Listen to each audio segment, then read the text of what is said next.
यहोवा के भवन की नींव डाली गई।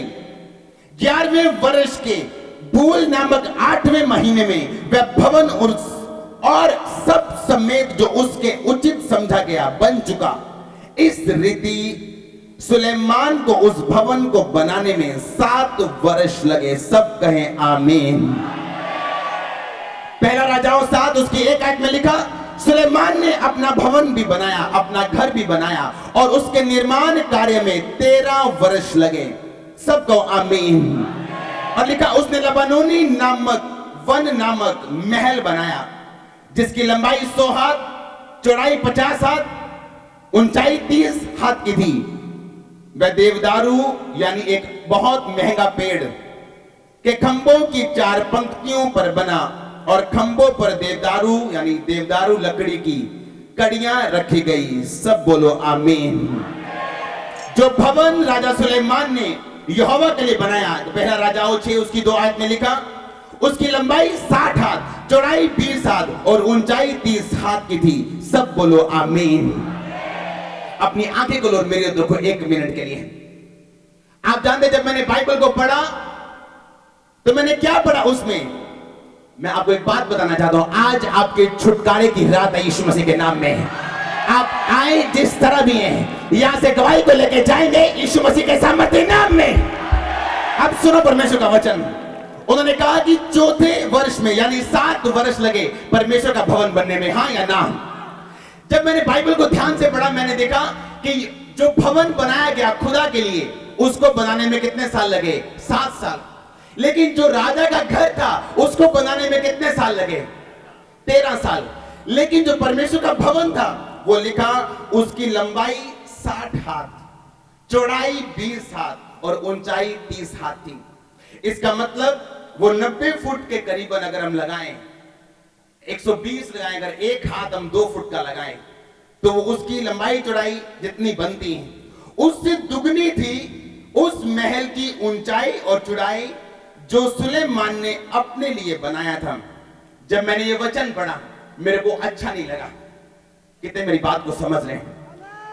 जब मैंने ये वचन पढ़ा मेरे को अच्छा नहीं लगा। मैंने कहा ये कैसे हो सकता है कि परमेश्वर का घर छोटा है और सुलेमान का घर बड़ा है? मैंने कहा नहीं, ये आत्मिक नहीं है, क्योंकि परमेश्वर का घर सुलेमान के घर से क्या होना चाहिए था? कितने मेरी बात को समझ रहे हैं?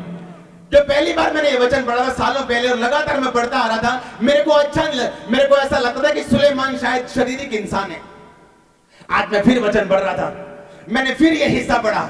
मैंने कहा परमेश्वर आप मुझे समझा सकते हैं, मुझे ये अच्छा नहीं लगता। परमेश्वर ने कहा ये अच्छा है, ये आत्मिक है, क्योंकि तुम मुझे कभी भी हरा नहीं सकते। अगर तुम 60 हाथ का भवन मुझे दे सकते हो तो मैं 120 हाथ का तुम्हें घर वापस दे सकता हूं। आप समझे नहीं मैं आपको क्या कह रहा हूं? मैंने कहा परमेश्वर ने कहा अगर तू 60 हाथ का भवन मुझे दे सकता है तो मैं 120 हाथ का घर तुझे वापस कर सकता हूं। आप समझे नहीं मैं आपको क्या बोल रहा हूं? परमेश्वर ने कहा अगर तू 2 घंटे मुझे वीरवार को दे सकता है तो मैं 20 घंटे तुझे रोज दे सकता हूं, आशीष के और चंगाई के और शर्मिंदगी के बगैर यीशु मसीह के सामर्थ्य नाम में। आप मेरी बात को समझ नहीं रहे। जब मैं पहले वचन पढ़ता तो मुझे ऐसा लगता था कि सुलेमान एक आत्मिक इंसान नहीं है। अगर वो होता तो ऐसा होता कि उसका घर आधा होता और उस परमेश्वर का घर दुगना होता। परमेश्वर ने कहा नहीं, मैं ये बताना चाहता हूं लोगों को कि तुम मुझे हरा नहीं सकते। अगर तुम मुझे 100 दे सकते हो मैं 1000 वापस करूंगा। अगर 1000 दे सकते हो मैं लाख वापस करूंगा। अगर जिंदगी दे सकते हो तो मैं अच्छी जिंदगी वापस करूंगा। आमीन। बाइबल में लिखा जब परमेश्वर के चरणों में वो 300 दिनार का इत्र बेचा गया, रखा गया, तोड़ा गया संगमरमर के पात्र में, चेले घबरा गए। कहते ये एक 300 दिनार 200 दिनार कितने दिनार में बेचा जा सकता था? एक व्यक्ति की मजदूरी थी 1 दिनार उस टाइम। यानी अगर आज की कीमत लगाएं तो वो सेंट 90,000 का था जो परमेश्वर के चरणों में सिर्फ वेस्ट कर दिया गया। लेकिन यीशु मसीह ने कहा नहीं नहीं नहीं, इसको छेड़ो मत, इसको सताओ मत, क्योंकि जो मेरे चरणों में रखा गया है, जो मेरे चरणों में रखा गया है, लोगों का परमेश्वर ने अभिषेक किया। लेकिन परमेश्वर ने कहा इसके कारण इसने मेरा अभिषेक किया, मेरे मरने के पहले इसने मुझ पे इत्र डाला है और मेरा अभिषेक किया है। अगर आज मैं आपको चेलों के नाम पूछूं, 12 चेलों के नाम क्या है, आपको याद नहीं होंगे, लेकिन किसने वो इत्र डोला था? मरियम, वो आपको याद होगी। कितने मेरी बात को समझ रहे हैं? परमेश्वर के लिए किया गया मेहनत व्यर्थ नहीं होती यीशु मसीह के सामर्थ्य नाम में। आज जब मैंने वचन को पढ़ा, मैंने कहा परमेश्वर, आज मुझे पहली बार समझ आया है कि तू क्या कह रहे हैं। परमेश्वर कह रहे हैं तुम मुझे हरा नहीं सकते, तुम मुझे हरा नहीं सकते, तुम मुझे हरा नहीं सकते, तुम जितना बोगे मैं वापस करूंगा, तुम मुझे हरा नहीं सकते। कितने मेरी बात को समझ रहे हैं? आज तक जिन्होंने बोया है उन्होंने काटा है। परमेश्वर ने कहा सुलेमान, एक व्यक्ति की 5 सेंस होती। कितनी सेंस होती? अपने पड़ोसी को बोलो 5। कौन कौन सी? साइट यानी देखना, टच करना, स्मेल लेना, सुनना, ये क्या है? टेस्ट करना, ये क्या है? 5 सेंसेस। कितने? जो आपके शरीर में। लेकिन 6वीं सेंस विश्वास है। कितने मेरी बात को समझ रहे हैं? अगर आप सुलेमान की जिंदगी देखें तो बाइबल में लिखा वो पहलोठा नहीं था अपने पिता का, लेकिन राजगद्दी उसको दी गई। जब इजरायली लोग होते थे, जो इजरायली लोग होते थे, वो अपने जरूरी नहीं कि बड़े बेटे को ही राजा बनाते थे या अपनी प्रॉपर्टी का उत्तराधिकारी बनाते थे। बाइबल बताती राजाओं के बेटों को कुछ खास व्यक्तियों के हाथों में सौंप दिया जाता था और वो व्यक्ति राजा को बताते थे कि तेरा ये बेटा राजा होने के काबिल नहीं है, क्योंकि इसमें वो सभी चीजें नहीं पाई गई जो राजा होने के लिए जरूरी है। और वो बताते थे कि हाँ, तेरा ये बेटा राजा होने के काबिल है, क्योंकि जो उसमें है वो उस चीज के काबिल है कि हाँ, ये राजा बनाया जा सकता है।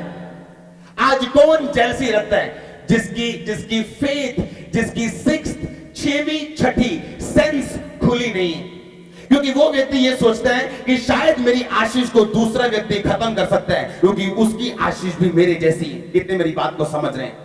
लेकिन बाइबल बताती है जो विश्वासी है वो ये जानता है, जो आपके लिए बनाया गया, आपका दुश्मन लाख चाहे उसको छीन नहीं सकता।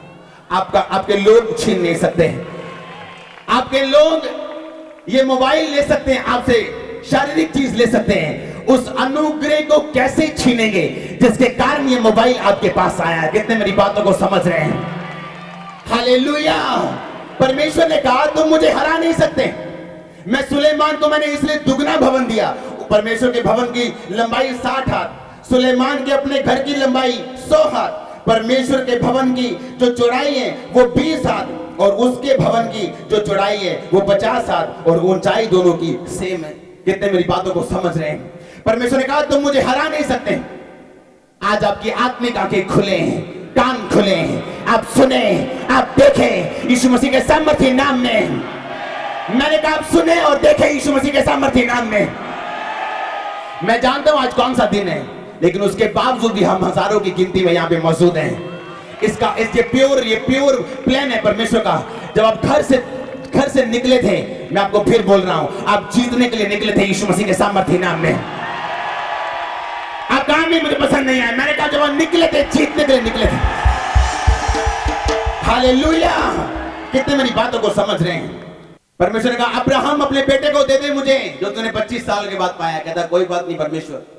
पहाड़ पे जाता है, किसी से सलाह नहीं करता, अपनी पत्नी से सलाह नहीं करता, लोगों से सलाह नहीं करता, क्या किया जाए, रोजे रख के परमेश्वर को मनाया जाए कि परमेश्वर वापस ले ले बात को, या जाया जाए। लिखा वो जाता है, अपने बेटे को रखता है लकड़ी के ऊपर और काटने लगता और आवाज आती है अब्राहम अब्राहम, अब मैं जान चुका हूं तू मेरा भाई मानता और मुझसे प्रेम करता है। कब 25 साल बाद एक परमेश्वर आपसे बोले कि अब मैं जान गया हूं। अब्राहम बोलते थे परमेश्वर 25 साल पहले जब मैंने पिता छोड़ दिया था, घर छोड़ दिया था, परिवार छोड़ दिया था, पैसे छोड़ दिया था, तब तुझे याद नहीं आया कि तूने तब मुझसे नहीं कहा कि मैं जान गया हूं।